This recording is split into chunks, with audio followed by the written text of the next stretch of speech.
My dear friends, I am your biology educator. आज से हम एक न्यू सीरीज शुरू कर रहे हैं, alpha series for the NEET 2027 exam.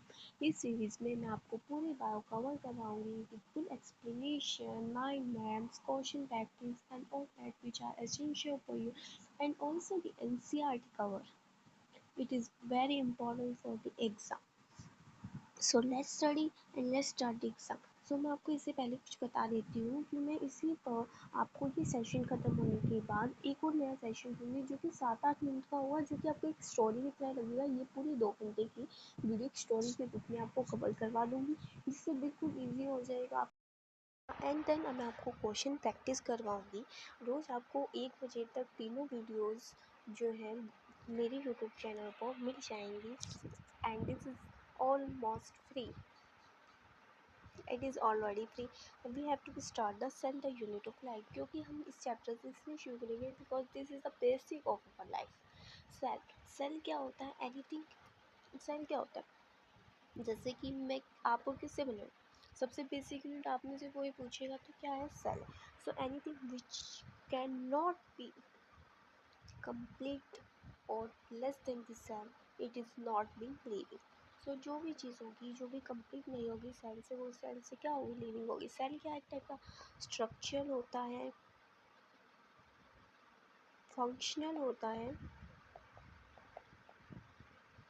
And basic unit of life.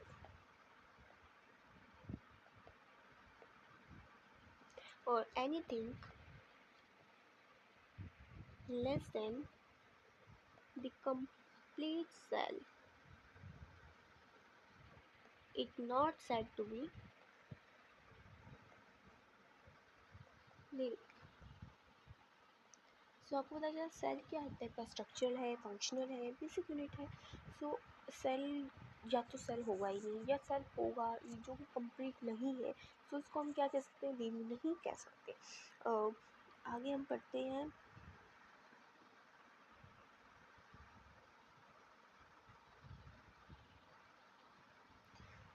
आगे हम पढ़ रहे हैं बायोलॉजी. बायोलॉजी होती है बायो. बायो का मतलब क्या होगा? स्टडी. बायो का मतलब क्या है? हम किसी की लाइफ के बारे में पढ़ रहे हैं. लॉजी मतलब स्टडी, मतलब स्टडी करें किसकी? लाइफ की, मतलब study of the living organism. Organism कितने प्रकार के होते हैं? एक यूनिसेलुलर होता है, एक मल्टीसेलुलर होता है. यूनिसेलुलर क्या होती है? जिनके पास ओनली वन सेल प्रेजेंट होता है, लाइक अमीबा, जो कि इंडिपेंडेंट एग्जिस्टेंस शो कर सकते हैं. मल्टीसेलुलर क्या होते हैं? जिसके पास मैनी सेल्स प्रेजेंट होंगे, जो कि इंडिपेंडेंट सर्वाइवल नहीं कर सकते, जो कि डिपेंडेंट होते हैं on other, depend on other cell. So biology को हम मेनली दो चीज़ों में पढ़ते हैं, एक जूलॉजी में, एक बॉटनी में. जूलॉजी को हम कहते हैं animal, study of animals. Botany में स्टडी ऑफ प्लांट्स. इसके जो फादर थे वो कौन थे? एरिस्टोटल. और इसके फादर कौन थे? थियोफेस्टस. वैसे हमसे बायोलॉजी के कोई फादर पूछे तो बताओ कौन है फादर? कौन है बायोलॉजी के? एरिस्टोटल.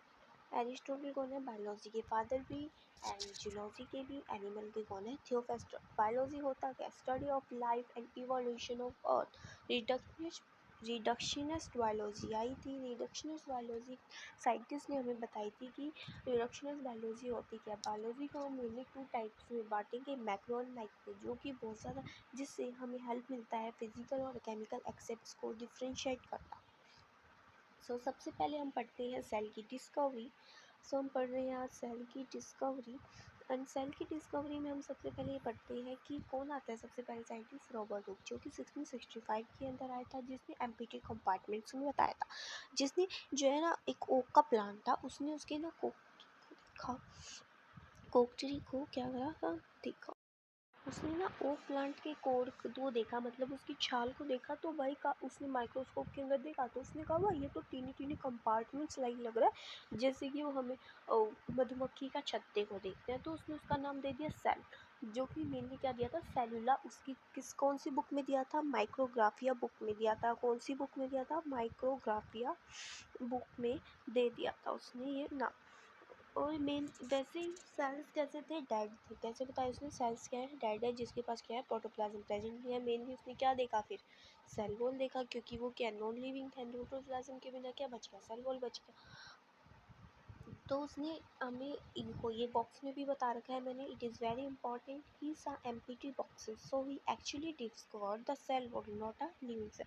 मतलब कि उसने क्या देखा था कि सेल वॉल देखा था एक्चुअली, उसने सेल नहीं देख लिया, एक्चुअली क्या देखा था, सेल वॉल देखा था, जो कि नॉन लिविंग होता है। तो समरी में हम क्या पढ़ेंगे, उसने क्या कहा, सेल डिस्कवर किया था जो कि डेड था, जिसे हम क्या कहते हैं, सेल वॉल कहते हैं। देन उसके बाद आए थे एंटोन वॉन ल्यूवेनिक, जिसने क्या किया था, लिविंग सेल को डिस्कवर किया था। कैसे किया था, उसका खुद के माइक्रोस्कोप का उसने इन्वेंशन किया। देन उसके थ्रू उसने जो है उसको स्टडी करा। सबसे पहले उसने देखे थे कि क्या क्या देखा था, उसने बैक्टीरिया देखा था, प्रोटोजोन देखा था, स्पर्म सेल देखा था। उसने देखे थे कि ये मोटाइल चल रहे हैं, मूविंग सेल्स है, जिसके कारण मूविंग सेल होने के कारण इनको नाम क्या दे दिया, एनिमल्स। एनिमल जो दिया, एनिमल्स लाइक थे। एनिमल्स को हमें पता है कि प्लांट्स जो होते हैं मूव नहीं करते, एनिमल्स मूव करते हैं। On the basis of their movement इसका नाम दे दिया गया एनिमल्स।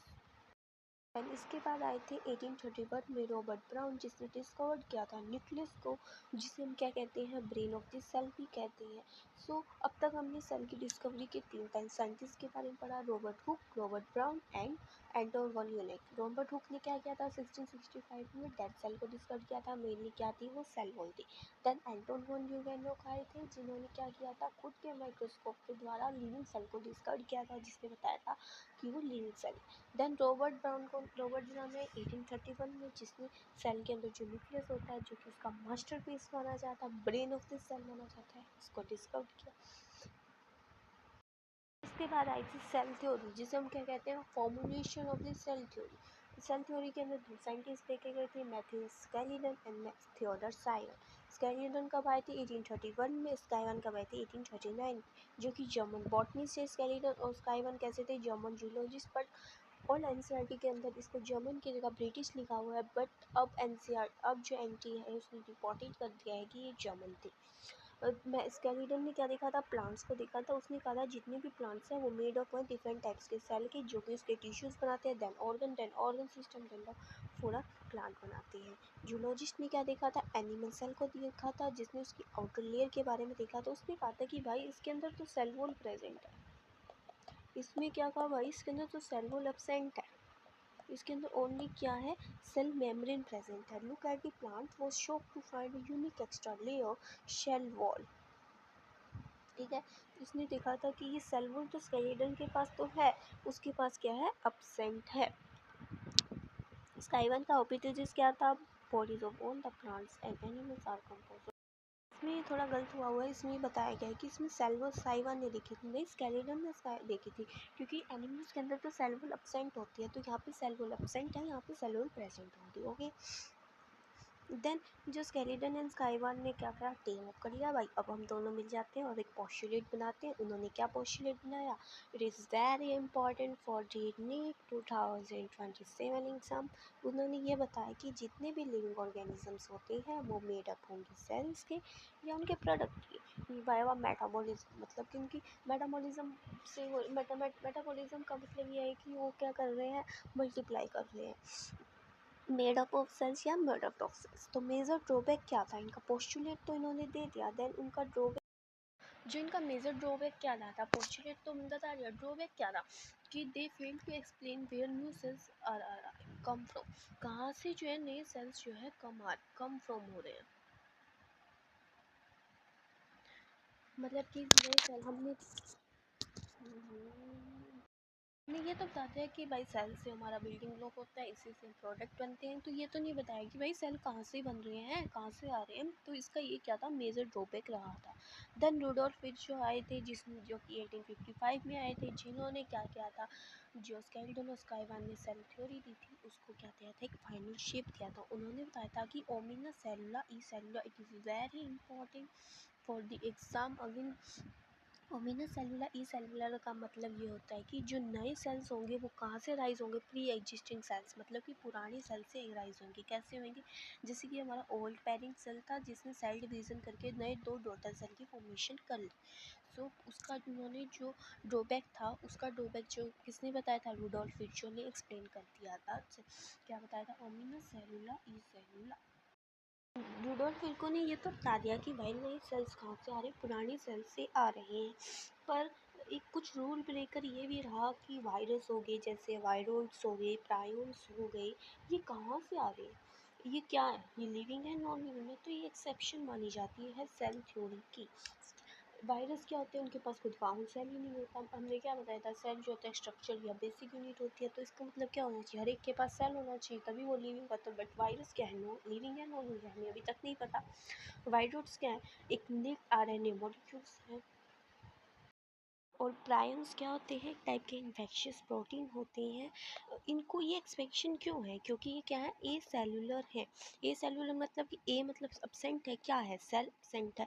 रिजल्ट मतलब क्या है, इनके पास सेल अब्सेंट है तो इनके पास क्या होगा, इंडिपेंडेंट मेटाबॉलिज्म होगा। तो हम ये नहीं बता सकते कि ये लिविंग है नॉन लिविंग है। तो ये क्या है, एक्सेप्शन है सेल थ्योरी का। जो हम डिवाइड करेंगे हम देन प्रोकैरियोट्स। इसके बाद हम क्या देखेंगे, प्रोकैरियोट्स और यूकैरियोट्स के अंदर कुछ बेसिक पॉइंट्स। जो प्रोकैरियोट्स होता है, प्रो और करियोटिक, करियोन का मतलब होता है न्यूक्लियस एंड प्रो का मतलब होता है प्रीमिटिव, पुराना न्यूक्लियस। यू मतलब ट्रू और क्योन मतलब न्यूक्लियस। ट्रू न्यूक्लियस मतलब कि जिन किसके पास क्या है, प्रोकैरियोट के पास क्या है, वेल डिफाइंड न्यूक्लियस प्रेजेंट नहीं होगा। यूकैरियोट्स के पास होगा, न्यूक्लियर एनवेलप भी नहीं होगी, मेम्ब्रेन बाउंड ऑर्गेनेल्स भी नहीं होंगे। यूकैरियोट्स के पास तीनों होंगे। राइबोसोम कैसा होगा, प्रोकैरियोट्स के पास 70s राइबोसोम होगा, जो कि स्मॉल क्या है, 50s प्लस 30s। यूकैरियोट के पास क्या होगा, 80s राइबोसोम प्रेजेंट होगा साइटोप्लाज्म के अंदर से। 60s जिसको हम फर्दर डिवाइड किसके अंदर करेंगे, 60s और 40s के अंदर। एंड माइटोकॉन्ड्रिया और प्रोटोप्लास्ट के अंदर क्या होगा, 70s राइबोसोम प्रेजेंट होता है। प्रोकैरियोट्स के अंदर जैसे मोनेरा किंगडम के देख लेते हैं हम, बैक्टीरिया देख लेते हैं। यूकैरियोट्स के अंदर रेस्ट जो बच के प्रोटिस्टा, फंजाई, प्लांट्स, एनिमल्स, इनको देखते हैं। तो आपने ये तो देखा होगा ना, 70s से 50s, ये तो 80s होता है, ये क्यों नहीं हो रहा। ये हम राइबोसोम, जब हम राइबोसोम ऑर्गेनल के बारे में डिटेल में पढ़ेंगे तो मैं आपको एक्सप्लेन करूँगी कि ये सब यूनिट्स ऐसे कैसे हो रही है, ये क्यों एक दूसरे पे मिल रही है। प्लांट्स और अब पढ़ेंगे हम प्लांट्स एंड एनिमल सेल के अंदर कुछ थोड़ा सा डिफरेंस। प्लांट्स एंड एनिमल्स के अंदर देखो C5, देखो मैंने इसकी ट्रिक भी लर्न करवाने को, the 5CS cell wall plants में प्रेजेंट होगी, एनिमल्स में नहीं होती। क्यों नहीं होती, एनिमल्स के अंदर प्लाज्मा मेम्ब्रेन ही प्रेजेंट होती है। क्लोरोप्लास्ट प्लांट्स में प्रेजेंट होगी, एनिमल्स में नहीं होती, क्योंकि प्लांट्स को क्या है, फूड बनाना पड़ता है। एनिमल्स जो हेटरोटॉपिक है, फूड के लिए किसी और पे डिपेंड है, तो उनको क्लोरोप्लास्ट की क्या जरूरत है भाई। सेंट्रल वैक्यूल प्लांट्स को प्रेजेंट होना चाहिए, क्योंकि भाई वो फूड बनाता है तो उसको भाई स्टोरेज की भी चाहिए होती है, तो इसलिए भाई प्लांट को स्टोरेज चाहिए होती है। सेंट्रियोल तो भाई हम प्लांट्स कहता है मुझे नहीं चाहिए, मेरे को क्या डिवीज़न करनी है, एनिमल कहती है भाई मेरे को बहुत डिवीज़न करनी होती है तो मुझे चाहिए। कोलेस्ट्रॉल क्या होगा, कोलेस्ट्रॉल क्या होती है, प्लांट्स के अंदर एब्सेंट होंगी, एनिमल के अंदर नहीं, एनिमल के अंदर होंगी क्योंकि उनके मेम्ब्रेन बनाने के लिए चाहिए होती है। देन हम पढ़ते हैं typical cell under the microscope. जैसे कि हम एक प्लांट सेल के बारे में देखें तो प्लांट सेल को हम जब हम कोक या प्राक ऑफ टी देखते हैं तो अंडर द माइक्रोस्कोप ये ऐसे दिखेंगे। जब हम ओनियन पिल देखें एनिमल सेल्स के अंदर, हमने जब ह्यूमन चीक सेल देखा तो हमने उसको जब माइक्रोस्कोप में देखा तो इज लाइक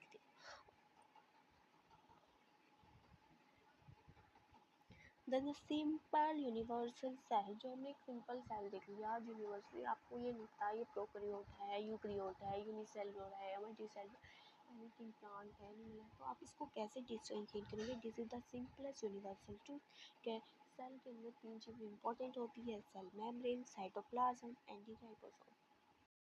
सेल मेम्ब्रेन में क्या होती है, उसकी सेल मेम्ब्रेन क्या होती है, उसकी आउटर बाउंड्री होगी किसी भी सेल की। साइटोप्लाज्म क्या है, semi field matrix feeling the inside, मतलब साइटोप्लाज्म क्या है, एक तरह का मेन एरिना माना जाता है।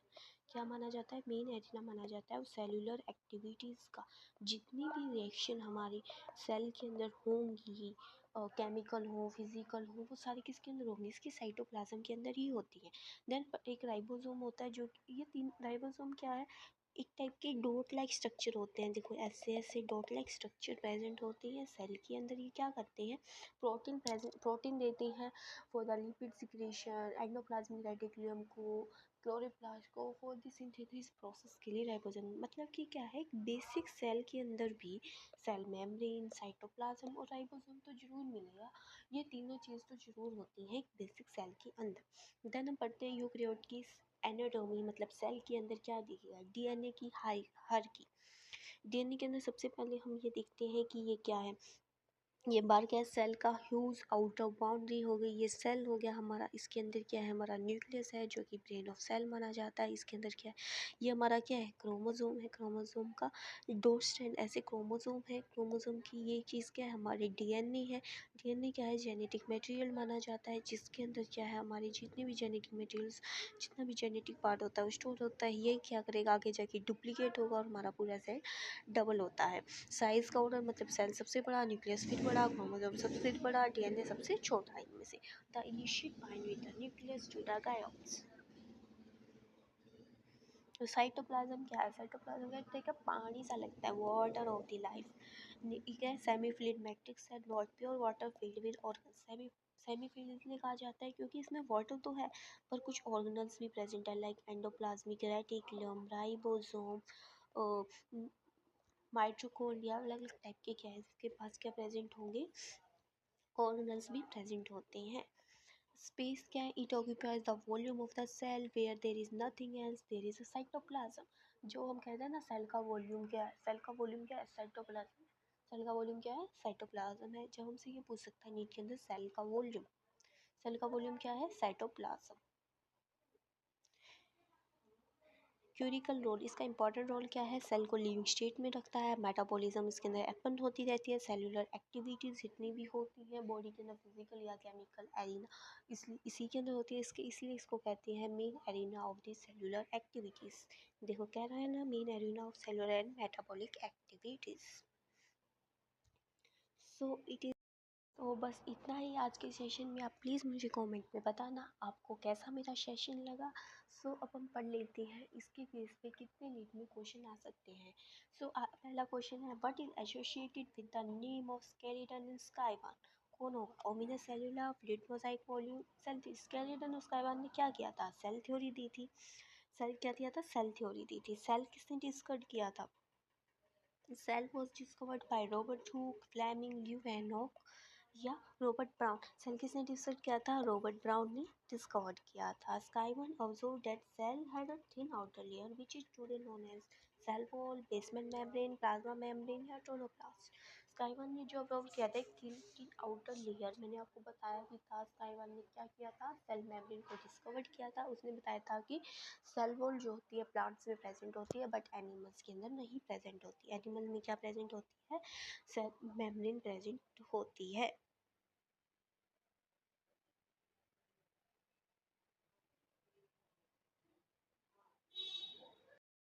क्वेश्चन, ओमिनस सेलुला ई सेलुला का किसने जनरलाइजेशन गिवन नेम किसने दिया था, रुडोल्फ विर्चो ने दिया था, ल्यूवेनॉक ने दिया था, हुक ने दिया था, ब्राउन ने दिया था। रॉबर्ट हुक ने तो क्या किया था, डेड सेल दिया था। और ब्राउन ने क्या किया था, न्यूक्लियस दिया था। ल्यूवेनॉक ने डेड सेल दिया था। ल्यूवेनॉक ने क्या दिया था, लिविंग सेल। तो विर्चो बच गया, विर्चो था इसका। Cell theory states that, cell theory क्या कहती है, all cells arises from pre-existing cells, all are living organisms are composed of cells and the product of cells, मतलब दोनों सही है तो D, both of A and B. Then sixth question है, plant cell different from animal cells in the presence of, plant cell और animal cells में क्या difference है, plant cell differ कैसे करेगा animals में, plant cell के पास central होता है, नहीं होता। एनिमल्स के पास एब्सेंस ऑफ सेल वॉल, नहीं, प्लांट्स के पास सेल वॉल होती है। तो मतलब सेल वॉल प्रेजेंट होती है, क्लोरोप्लास्ट भी होता है। ओके, देन हम सेवंथ क्वेश्चन पढ़ते हैं, consider the statement unicellular organisms are capable of independent existence. क्या यूनिसेलुलर को इंडिपेंडेंट कर सकते हैं, यस, मैंने फर्स्ट स्लाइड में ही बताया था। Robert Hooke later discover the nucleus, क्या रॉबर्ट हुक ने बाद में क्या न्यूक्लियस को डिस्कवर किया था, नहीं, रॉबर्ट ब्राउन ने क्या किया था, न्यूक्लियस को डिस्कवर किया था। इसलिए statement one is correct. And question number 8 देखिए, who propose the hypothesis that the bodies of animals and plants are compose of cells and a product of cell. किसने दी थी ये हाइपोथेसिस? किसने दी थी? साइवान ने दी थी। और सेल थ्योरी किसने फॉर्मुलेटेड की थी? स्केलिटन ने साइवान ने। जब आपसे ये पूछे कि ये हाइपोथेसिस दिया किसने था, तो आप बताएंगे साइवान ने दिया था। और जब आपसे पूछे कि सेल थ्योरी फॉर्मुलेटेड किसने की थी, स्केलिटन ने साइवान ने। और उसको जो है नया मॉडिफिकेशन किसने किया था? रूडोल्फ फिशर ने किया था। Which of the following is an exception of to the cell theory? Cell theory के लिए एक्सेप्शन क्या है? बैक्टीरिया नहीं, बैक्टीरिया क्या यूनिसेलुलर है? फंजाई नहीं, मल्टीसेलुलर है? प्रोटिस्टा नहीं, मल्टीसेलुलर। तो क्या हुआ? Virus. So thank you to all of you. आज हमारी क्वेश्चंस भी हो गई हैं। आज मैंने आपको सेल ओवरव्यू दिया है थोड़ा थोड़ा। देन कल से हम बेसिस ऑफ प्रोकैरियोटिक सेल को शुरू करेंगे। All the best for your exam. And इसी वीडियो से आपको 4 मार्क्स तो पक्का सिक्योर है। Thank you. आप मेरे यूट्यूब चैनल पर जाके देखना, आपको यहीं पे एक वीडियो मिलेगी। ये जो मैंने पूरा लेक्चर आपको समझाया, इसी की 7 से 8 मिनट की एक एनिमेटेड वीडियो मिलेगी। आप उसको पढ़ना। Then you learn it 90 to 95%। आप इसको इजी लर्न कर लोगे। आपको नोट्स पढ़ने की ज़रूरत भी नहीं पड़ेगी। आप 95 रिवाइज करेंगे तो आप बाद में जो है खोल के 10 मिनट भी पढ़ेंगे तो आप, मुझको लगता है कि पढ़ पाओगे, कंप्लीट हो जाएगा। सो आप जरूर इस वीडियो को भी देखना। Thank you so much. कल दोबारा मिलेंगे 12 o'clock। Thank you.